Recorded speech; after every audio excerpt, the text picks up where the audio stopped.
ഈ നമ്മൾ ചോറ് വെന്തോന്നും അറിയാൻ ഒരു പറ്റ് പിതുക്കി നോക്കിയാൽ മതി കാര്യം.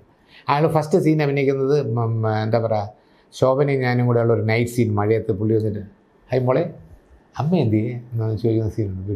ആ സീൻ എടുക്കുന്നുണ്ട് ശോഭനയുടെ എൻ്റെ കാലിലൊക്കെ തൊട്ട് വേണ്ടി. നമ്മൾ എന്തിനയ്യോ നിങ്ങളൊരു ഗ്രേറ്റ് ആൾ. അങ്ങനെ ഒരു എന്താ പറയുക, ഒരു ആഡിന് 5 കോടി രൂപ വാങ്ങിക്കുന്ന ആളാണ്. മലയാളത്തിലെ ഏറ്റവും വലിയ ലംബോർഗിനി അങ്ങനെയുള്ള വണ്ടികളൊക്കെ ഉള്ള സ്വന്തമായിട്ടാണ്. പക്ഷെ വളരെ സിമ്പിൾ, സോ സ്വീറ്റ്, നല്ല വോയിസുമാണ്. ഷാരൂഖ് ഖാൻ വെച്ചുള്ള ആഡൊക്കെ ഇല്ലേ, ദുബായ് ആഡ്, മറ്റേ അത് ഒരു 800ഓളം ആഡ് ചെയ്തിട്ടുണ്ട് പുള്ളി. എല്ലാം ന്യൂസിലൻഡ് അവസ്ഥ. നല്ല ആക്ടറാണ് പുള്ളി. പണ്ട് അഭിനയിക്കാൻ വന്ന ആളാണ്. അതിൻ്റെ അവസരം കിട്ടാഞ്ഞിട്ട് VKPയുടെ കമ്പനിയിൽ, ആഡ് കമ്പനിയിൽ നിന്ന് അങ്ങനെയൊക്കെ വന്ന ഒരാളാണ്. പക്ഷേ വെരി ഗുഡ് ആക്ടർ. നമ്മൾ ഫസ്റ്റ് സീൻ കഴിഞ്ഞപ്പോഴേ ഞാൻ പറഞ്ഞു, നിങ്ങൾ ഒരു റൗണ്ട് അടിക്കും. ഇവിടെയുള്ള സോക്കാളുടെ ഏതെങ്കിലും ഒരു നടനെ വിഗ് വെച്ച് ഇറക്കിയിരുന്നെങ്കിൽ ഇങ്ങനെ സംഭവിക്കുമായിരുന്നു. നിങ്ങൾ കണ്ടപ്പോൾ ഒരു കാര്യം എനിക്ക് പറയാൻ തോന്നി. നരം എന്നുള്ള പടത്തിൻ്റെ ഷൂട്ടിംഗ് നടക്കുമ്പോൾ അവിടെ ഒരാൾ വന്നപ്പോഴത്തേക്കും പുള്ളി നല്ല കറുത്തിട്ട ഒരാളാണ്. പക്ഷേ ആളുടെ താടി, മീശ, മുടിയൊക്കെ നിരച്ചിട്ട് എടുത്ത ആളാണ്. അപ്പം സിദ്ദിഖ് അടുത്ത മോഹൻലാൽ വെച്ചു, ഇങ്ങനെയൊക്കെ നമുക്ക് എന്ത് പേരിടാം? മോഹൻലാൽ ഒറ്റയടിക്ക് പറഞ്ഞു നരൻ. മുമ്പ് കേട്ടിട്ടുണ്ട് അത്.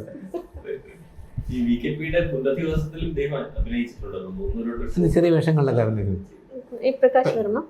പക്ഷേ ആളുടെ ആള് ഇത്രയും വലിയ പൊസിഷനിലുള്ള ആൾ ഡൗൺ ടു എർത്ത്. ഈ പടത്തിന് 10-9 ദിവസം ഉണ്ട്.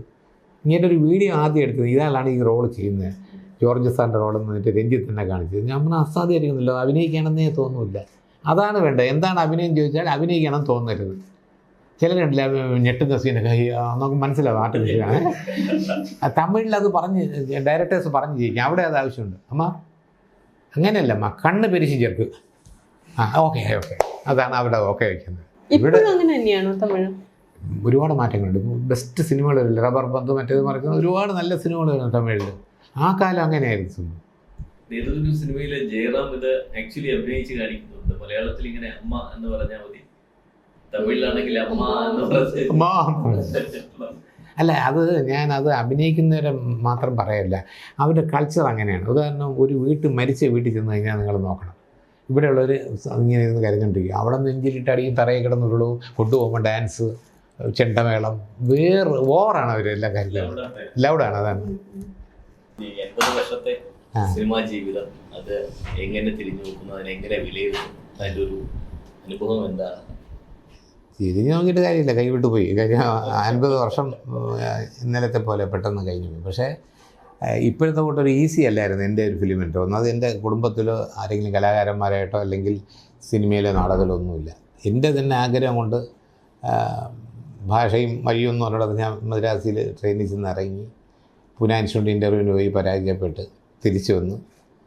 എന്നെ കണ്ട മൊത്തം ഒരു പോഷകരക്കുറവൊക്കെ ഉള്ള വളരെ കുറവായ ഒരാളായിരുന്നു. എന്നിട്ട് ഞാൻ ധൈര്യം സംഭരിച്ച് അടയാർ ഫിലിം ഇൻസ്റ്റിറ്റ്യൂട്ട് ഇൻ്റർവ്യൂവിന് പോയി. അപ്പോൾ അതിന് പോയി അതിന് സെലക്ഷൻ കിട്ടി. ആദ്യത്തെ മലയാളി ആക്ടിങ് സ്റ്റുഡൻ്റായിരുന്നു. അപ്പോൾ അവരവിടെ നിന്ന് സ്ക്രിപ്റ്റൊക്കെ തരും, ഈ പറഞ്ഞ മാതിരി അഭിനയിക്കാനായിട്ട്. തമിഴിൽ, ഇംഗ്ലീഷിലുണ്ട്. ഞാൻ അതൊക്കെ കാണാതെ പഠിച്ചു. അപ്പം K. ബാലചന്ദ്രനും അന്നത്തെ കാലത്തെ സിനിമയിലെ വലിയ ആക്ട്രസ്സുമാണ്, പ്രൊഡ്യൂസർ, ഡയറക്ടർ എല്ലാം MN രാജൻ. അപ്പോൾ അവർ ഇത്രയും സർട്ടിഫിക്കറ്റുകൾ ഉണ്ടായിട്ടുണ്ടല്ലോ രാജുവിൻ, സുധീർ കുമാറിൻ്റെ കയ്യിൽ. അപ്പോൾ ഇതൊന്നും ചെയ്യേണ്ട, ഏതെങ്കിലും ചെയ്തൊരു മോണോ ആക്ട് ഞാൻ ഒട്ടും പ്രിപ്പയർഡ് അല്ല, അത് ചെയ്യാൻ പറ്റുമെന്ന് ചോദിച്ചു.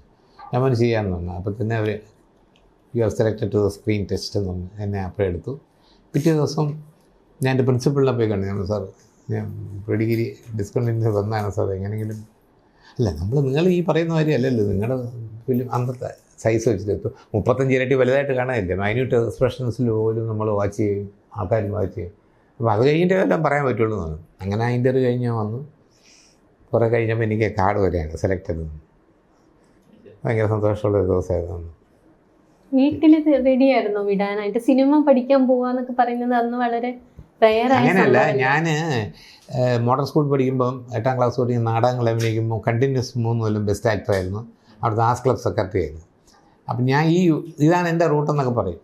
ക്ലാസ്സിൽ ടീച്ചേഴ്സ് പഠിപ്പിക്കുമ്പോഴും പറയും, ഒരു എക്സാമ്പിളൊക്കെ പറയുമ്പം, ഒരു കാലത്ത് ഈ ഇരിക്കുന്ന സുധീർ കുമാർ ഒരു ഫിലിം ആക്ടർ ആകുമ്പോൾ എന്നാണ് സാറ് പഠിപ്പിക്കുന്നത് തന്നെ പറയാം. അപ്പോൾ ഞാൻ അത് തന്നെ അങ്ങ് മനസ്സുകൊണ്ട് ഫിക്സ് ചെയ്തു. വീട്ടിൽ അച്ഛനൊക്കെ പറഞ്ഞത് ഇങ്ങനെ, എന്താണ് ഇവനെ കൊണ്ട് പഠിക്കാനൊന്നും കൊള്ളില്ല, ഇവനെ വല്ല LLB അയക്കണം, മണ്ടന്മാർക്കുള്ളതാണ് LLB. അത് ഞാൻ ആലോചിച്ചു, എന്താ വെച്ചാൽ അങ്ങനെ പറയാമെന്ന് ആലോചിച്ചു. എന്തായാലും ഞാൻ അത് അവിടെ ചെയ്തു. അവിടെ ഇൻസ്റ്റിറ്റ്യൂട്ടിൽ കിട്ടി. 2 വർഷം കഴിഞ്ഞു. 2 വർഷം കഴിഞ്ഞതിന് ശേഷമാണ് പിന്നെ എൻ്റെ ജീവിതത്തിൻ്റെ അന്ന് വീട്ടിൽ നിന്ന് 100 രൂപ വരുമായിരുന്നു ഇൻസ്റ്റിറ്റ്യൂട്ടിൽ പഠിക്കുന്ന സമയത്ത്, മണി ഓർഡർ. അതിൽ 1 രൂപ പോസ്റ്റ്മാന് കൊടുക്കണം, അവനാണ് കൊണ്ടുതരുന്നത്. പക്ഷേ ആ 100 രൂപയിൽ നമുക്ക് ഹോസ്റ്റൽ ഫീ, മദ്രാസിലെ ഏറ്റവും നല്ല ഹോസ്റ്റലാണ്. ഒരു മുറിയിൽ 3 പേരാണ്. അവർക്കെല്ലാം എന്താ പറയുക, എല്ലാവർക്കും ഷെൽഫ്, കോട്ട്, അത് ഇത് എല്ലാം ഉണ്ട്. ബെസ്റ്റ് ഹോസ്പിറ്റലാണ്. ഫുഡും അതും ഇതും എല്ലാം ചേർത്ത് അതും കഴിക്കും. എല്ലാം കഴിഞ്ഞിട്ട് നമ്മൾ അത്യാവശ്യം പേസ്റ്റ്, സോപ്പ് ഒക്കെ വാങ്ങിക്കാനുള്ള പൈസ ഈ 100 രൂപയിൽ തികയുമായിരുന്നു സംഭവം. അതാണ് അന്നത്തെ 100-ൻ്റെ ഒരു വില. പിന്നെ അത് കഴിഞ്ഞിട്ട് പിന്നെ എന്താ പറയുക, ചാൻസ് അന്വേഷിക്കാൻ വേണ്ടി കോടമ്പാക്കത്ത് വന്നിട്ട് ഉമാലാഴ്ചയിലൊരു മുറി എടുക്കുന്നുണ്ട്. ഒരു 3ാമത്തെ നിലയാണ്, ആസ്ബറ്റോസാണ്. അത് നമുക്ക് അതുപോലെ നിന്നോണ്ട് തൊടാം, ഭയങ്കര ചൂടാണ്. ഒരു മുറിയിൽ 2 പേരാണ്, ഒരാളും വേറൊരാളും. 45 രൂപയാണ് മന്ത്ലി റെൻ്റൊക്കെ. അപ്പോൾ ഓപ്പോസിറ്റ് കൊച്ചിൻ ഇനീഫുണ്ട്, ജോർജ് ജോസഫ് ഉണ്ട്, ഇടയ്ക്ക് കമ്മൽ വന്നു. അങ്ങനെ മുമ്പ് പപ്പുവട്ടനൊക്കെ അവിടെ താഴെ താമസിച്ചെന്ന് പറഞ്ഞു. അങ്ങനെ അവിടെ താമസിച്ചാണ് ചാൻസിന് വേണ്ടി നടക്കുന്നത്. എൻ്റെ കൂടെ പഠിച്ചാണ് മല്ലിക, എന്നെക്കാളും 1 വയസ്സിന് മൂത്തതാണെങ്കിലും ഞങ്ങൾ ഒന്നിച്ച് പഠിച്ചാണ് മോഡൽ സ്കൂളിൽ. മല്ലികയെ ഞാൻ വിളിച്ചപ്പോൾ പറഞ്ഞു, Sreekumaran Nambi sir continuous photo എടുക്കാൻ ഒന്ന് പോയി കണ്ടാൽ മതി എന്ന് പറഞ്ഞു. അങ്ങനെ ഞാൻ ശ്രീകുമാരൻ നമ്പി സാറിന് എൻ്റെ ആൽബമൊക്കെ ഉണ്ട്, ഇൻസ്റ്റിറ്റ്യൂട്ടിൽ അഭിനയിച്ച ഡിപ്ലോമ ഫിലിംസ്, സോങ് പിക്ചറൈസേഷൻ, അതെല്ലാം ആയിട്ട് പോയി കണ്ടു. തമ്പി സാർ പറഞ്ഞു, തൻ്റെ വീട്ടിൽ കണ്ണാടിയില്ലേ, താൻ തന്നെ കണ്ടിട്ടില്ലേ, ഈ സിനിമയിൽ തനിക്കൊരു ചുക്കുമാകാൻ പറ്റില്ല, ഈ സിനിമയിൽ തനിക്കൊരു പുണ്ണാക്കം ചെയ്യാൻ പറ്റില്ല, ഇവിടെ അടൂർ ബാസിയും പ്രേം നസീറും എല്ലാം ഉള്ള അടുത്ത് ഇയാൾക്ക് ഒന്നും ചെയ്യാൻ പറ്റത്തില്ല. അതുകൊണ്ട് ഇയാൾ ഇത്രയും 2 കൊല്ലം അച്ഛനും അമ്മയും ദ്രോഹിച്ചില്ലേ, ഇന്ന് വൈകുന്നേരത്തെ ട്രിവാൻഡ്രം വഴി നാട്ടിൽ പൊക്കോളൂ. അങ്ങനെ ഞാൻ ആൽബമൊക്കെ തൂക്കി. മല്ലിക പറഞ്ഞിട്ടാണെന്ന് പറഞ്ഞത്, അതുകൊണ്ടാണ് ഈ അകത്ത് കയറി ഇരിക്കാൻ പറ്റുക. മല്ലിക അവർ തമ്മിലൊക്കെ അടുപ്പമുള്ളതുകൊണ്ട് അങ്ങനെ ഞാൻ ആൽബമൊക്കെ ആയിട്ട് വെളിയിലിറങ്ങി. അത് കഴിഞ്ഞ് ഇയാളുടെ നമ്പറും തന്നേക്കും, തൻ്റെ നമ്പർ എത്ര? ഞാൻ പറഞ്ഞു ഉമാലാജിൻ്റെ നമ്പർ കൊടുത്തത്. ഞാൻ അവിടെ ചെല്ലുമ്പോൾ ഹോട്ടലിൽ ഫോൺ വന്നു, ഞാൻ തമ്പിയാണ്, അന്നും ഇന്നൊക്കെ അങ്ങനെ വിളിക്കുന്നു, ഞാൻ തമ്പിയാണ്, നാളെ ഷൂട്ടിംഗ് ഉണ്ട് എൻ്റെ മോഹിനിയായിട്ട്. ആ ഇൻസ്റ്റിറ്റ്യൂട്ടിൽ പഠിച്ചുകൊണ്ട് നായകനൊന്നും അല്ല, ഇതിനകത്ത് ഒരു സീനുകളിൽ അത് ചെയ്യാൻ താല്പര്യമുണ്ടെങ്കിൽ ചെയ്യാം. ഞാൻ ചെയ്യാം സാർ എന്നാണ്. അങ്ങനെയാണ് ഞാൻ സിനിമ അഭിനയിക്കാൻ പോകുന്നത്. ഇങ്ങനെയൊക്കെ പറയും, തകർന്നു പോവില്ലേ നമ്മൾ മുഖം കണ്ണാടി നോക്കിയിട്ടില്ലേ എന്നൊക്കെ പറയുമ്പോൾ ഒരു ആക്ടർ എന്നുള്ള രീതിയിൽ? ഞാൻ 2 കൽപ്പിച്ചിറങ്ങിയാണോ, ഒന്നുകിൽ ഇതിനകത്ത് കയറി പറ്റുക, അല്ലെങ്കിൽ അവിടെ ഏതെങ്കിലും റെയിൽവേ ട്രാക്കിൽ തീരും. 2 കൽപ്പിച്ച് നിൽക്കാൻ അങ്ങനെ ഒരു പോരാളിയായിരുന്നു ഞാൻ. എനിക്ക് എങ്ങനെ ഇതിനകത്ത് കയറിയേ പറ്റുള്ളൂ. ഇതൊക്കെ അങ്ങനെയുള്ള ഇഷ്യൂസ് ഞാൻ പറയാം. അങ്ങനെ വന്നു മോഹിനിയാട്ടത്തിൽ ചെല്ലുമ്പോൾ കനകദുർഗയെടുത്ത് എനിക്ക് ഓർമ്മയിലിപ്പോഴുണ്ട്. കനകദുർഗയെടുത്ത് ഞാൻ പറയുന്നു, ഞാൻ പീറ്റർ സാറിനെ പോയി കണ്ടു, ഇപ്പോൾ വേക്കൻസി ഒന്നുമില്ല, ഇനിയൊരു ജോലിയില്ലെങ്കിൽ ഞാൻ വല്ല റെയിൽവേ പാളത്തിന് തലവെച്ച് മരിക്കും. അപ്പം തമ്പി സാർ, റെയിൽവേ പാളം തിരുവനന്തപുരമാണ്, റെയിൽ പാളം എന്ന് പറഞ്ഞാൽ മതി, നമുക്ക് എടുക്കാം ടേക്ക്. ഡുവാസി സാർ എല്ലാവരും ഇരിപ്പുണ്ട്. Start camera action. ഞാൻ പീറ്റർ സാറിനെ പോയി കണ്ടു, ഇപ്പോൾ ജോലിയൊന്നുമില്ല, പിന്നെ ഇപ്പോൾ വേക്കൻസി ഒന്നുമില്ല, പിന്നെ ആയിട്ടെന്ന് പറഞ്ഞു. ഇനിയൊരു ജോലി കിട്ടില്ലെങ്കിൽ ഞാൻ വല്ല റെയിൽ പാളത്തിന് തലവെച്ച് മരിക്കും. അപ്പോൾ ഓക്കെ, അകത്ത് പോയി ഫോൺ ചെയ്തിട്ട് കനകദുർഗ വന്നിട്ട്, താൻ റെയിൽ പാളത്തിലും തല വയ്ക്കേണ്ടത്, എനിക്ക് ജോലി ശരിയായിട്ടെന്ന് പറയുന്നത്. അതായത് ഇപ്പോൾ ഡുവാസി സാറ് ആരെ ഇടപെടാമെന്ന് വിളിക്കില്ല. ഇയാളുടെ പേരെന്താണ്? സുധീർ കുമാർ. നന്നായിരുന്നു കേട്ടോ, ഫസ്റ്റ് ടേക്ക് തന്നെ ഓക്കെ അല്ലോ, വെരി ഗുഡ് എന്ന് പറഞ്ഞു. അത്രയും പറഞ്ഞു. എനിക്ക് പിന്നെ തിരിച്ച് ഉമാലോചിച്ച് പോകണം, പൈസ ഇല്ല, ഇവർ ഷോർട്ട് കഴിഞ്ഞപ്പോൾ കൊണ്ടുവിടത്തുമില്ല. Professor doctor S K Nair താമസമുണ്ട്, അദ്ദേഹത്തിൻ്റെ മകൻ ശരത് ഉണ്ട്, എൻ്റെ ഫ്രണ്ടാണ്. അയാളുടെ വീട്ടിൽ ചെല്ലും. അവിടെ അയാളുടെ വീട്ടിൽ ചെന്ന് ചിലപ്പോൾ അവിടെ ഇരുന്ന് ഇങ്ങനെ 25 പൈസയ്ക്കോ 10 പൈസയ്ക്കുള്ളത് ചീട്ടുകളി കണ്ട അവിടെയൊക്കെ ഞാൻ വല്ലപ്പോഴും അവിടുന്ന് കഞ്ഞിയും ഫ്രീ ആയിട്ട് കിട്ടുന്നുള്ളതാണ് അട്രാക്ഷൻ. അങ്ങനെ ഒരു ദിവസം അവിടെ ഇത് കഴിഞ്ഞിരിക്കുമ്പോൾ അവിടെ രവികുമാർ വന്നു, മരിച്ചുപോയ രവികുമാറായിരുന്നു. ആ പുള്ളിയെ സംസാരിച്ച് എന്നെ ഇഷ്ടപ്പെട്ടു. ഞാൻ പോണ വഴിക്ക് ഇയാളെ ഞാൻ വിടാം, സാന്ത്വനം വിടുന്നതിന് മുമ്പ് വിടാമെന്ന് പറഞ്ഞു. ഞാൻ ശരി, ഞാൻ പിന്നെ എനിക്ക് അപ്പോൾ 5 പൈസയോടെ കുറയും, 20 പൈസ എന്നുള്ള 15 പൈസ ഉണ്ടാവുള്ളൂ. അത് സന്തോഷം. ഞാൻ അവിടെ നിന്ന് ഇറങ്ങി. അതിന് ഞാൻ 1 രൂപ കടം വാങ്ങിച്ചത് ശരത്തിൻ്റെതാണ്. എന്നിട്ട് അവിടെ ചെന്ന് ഇറങ്ങാൻ പറ്റും.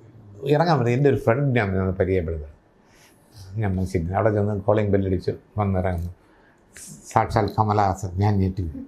നല്ല സുന്ദരനായിട്ടൊരാൾ, നല്ല മലയാളത്തിലാണ് സംസാരിച്ചത്. സുധീർ കുമാർ ഇവിടെ പഠിച്ചത് അടയാർ ഫിലിംസ്, ഓക്കെ, ഏത് കോഴ്സ് എന്നൊക്കെ പറഞ്ഞാൽ ആളായിട്ട് സംസാരിച്ചു. അതാണ് എൻ്റെ അന്നത്തെ ആ ദിവസം മോഹിനിയാട്ടത്തിൻ്റെ. അത് 1975. അങ്ങനെയാണ് ഇപ്പം ഇത് 50 വർഷമായിരിക്കുന്ന സംഭവം. പിന്നെ അന്ന് മലയാളത്തിൽ പടങ്ങളെ കഴിഞ്ഞും മലയാളത്തിൽ നിരന്തര വിശേഷ പടങ്ങൾ അത് ഇതെല്ലാം ഉണ്ട്. കുറേ നാൾ കഴിഞ്ഞ് ശ്രീകുമാരൻ തമ്പി സാറിൻ്റെ ഞാൻ ചോദിച്ചു. ഞാൻ പറഞ്ഞു, സാറ് അന്ന് വന്നപ്പോൾ എന്നെ നിഷ്കരണം ഇറക്കി വിട്ടല്ലോ, പിന്നെ എന്താണ് എന്നെ സാറ് അപ്പോഴേ എന്നെ വിളിക്കാൻ കാരണം? ഞാൻ ഹോട്ടലിലെത്തി 1/2 മണിക്കൂർ കഴിഞ്ഞു. അത് എൻ്റെ ഭാര്യ മുകളിലത്തെ കട്ടൻ മാറ്റിയപ്പം താൻ ബസ് സ്റ്റാൻഡിൽ നിന്ന് കരയുന്നതായിട്ട് കണ്ടു ഈ ആൽബം പിടിച്ചുകൊണ്ട്. എന്നിട്ട് എൻ്റെ ഭാര്യ എൻ്റെ അടുത്ത് പറഞ്ഞു അയാൾ പോകുന്നത് ഹോട്ടലിലേക്ക് ആയിരിക്കില്ല, ഏതെങ്കിലും സ്റ്റേഷനിൽ പോയിട്ട് ട്രെയിനിനൊപ്പം 2 കൊല്ലം പഠിച്ചിട്ട് വന്ന കുട്ടിയോടത്ത് ഇങ്ങനെയാണോ ചേട്ടാ സംസാരിക്കേണ്ടത്, ഭയങ്കര കഷ്ടമല്ല.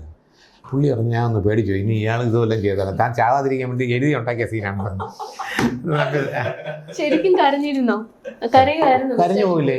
2 കൊല്ലം പഠിച്ചത് ഗണപതിക്ക് ആദ്യമായിട്ട് കാണാൻ പോകുന്ന ആളെ തന്നെ വീട്ടിൽ പോകാൻ പറഞ്ഞാൽ നമ്മൾ കരഞ്ഞു പോകത്തില്ലേ? വരെയും പിന്നെ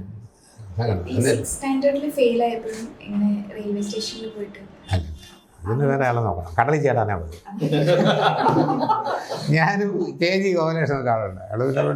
ഞങ്ങൾ 2 കൂടെ നടന്ന് അന്നും ഇന്നും സഹിക്കാൻ പറ്റാത്തതാണ് വിശപ്പ്. അപ്പം നടന്ന് ഈ പടിഞ്ഞാറക്കോട്ട ഈ അരമന അമ്മ വീടെന്നുണ്ട്. ഇപ്പോൾ അത് മറ്റേ ഏതൊരു ഹോട്ടലാണ്. അത് അവിടെ കരിങ്കല്ലിൽ കുത്തി വലിയൊരു തൊട്ടി ഉണ്ടാക്കി വെച്ചിട്ടുണ്ട്. ഒരു കാലില്ലാത്ത ഒരാൾ അവിടെ നിൽപ്പുണ്ട്. അപ്പോൾ അവിടെ നിന്ന് മീൻ വിൽക്കാൻ പോകുന്ന സ്ത്രീകളെല്ലാം വരുമ്പോൾ അദ്ദേഹം അതിൽ നിന്ന് ഇളക്കി ഇങ്ങനെ ഓരോ ഗ്ലാസ് അത് ചങ്ങലയെ കൊളുത്തിയിട്ടുണ്ട് വേറൊരു ഗ്ലാസ്, അതിൽ നിന്നാണ് എല്ലാവരും പൊക്കി കുടിക്കുന്നത്.